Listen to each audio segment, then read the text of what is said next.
this problem, we're going to again verify a trigonometric identity. We want to show that tangent of theta minus cotangent of theta divided by tangent of theta plus cotangent of theta is equal to 1 minus 2 cosine squared theta. We can start with either side. We're again going to just start with the left-hand side.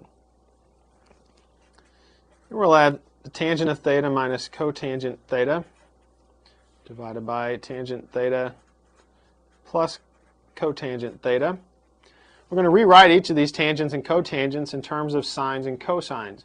So we're going to have sine of theta over cosine theta, minus cosine theta over sine theta, all divided by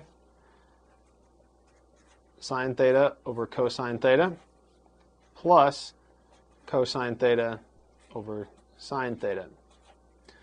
And we've got two fractions in the numerator and two fractions in the denominator.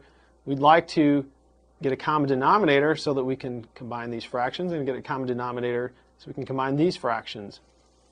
Our common denominator is going to be the product of the denominators, cosine and sine.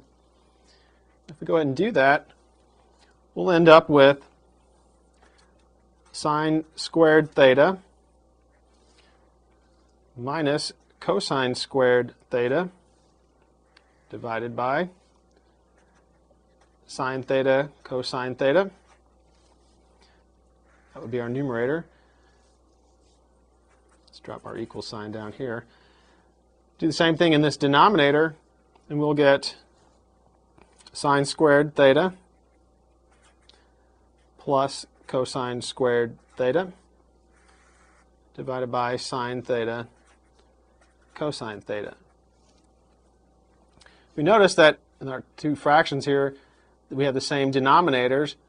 So if we were to invert our fraction in this denominator, multiply it times our numerator, those would cancel. What we would get is sine squared theta minus cosine squared theta divided by sine squared theta plus cosine squared theta. So those denominators will cancel. Sine squared theta minus cosine squared theta is going to be negative cosine of 2 theta, using a double angle formula.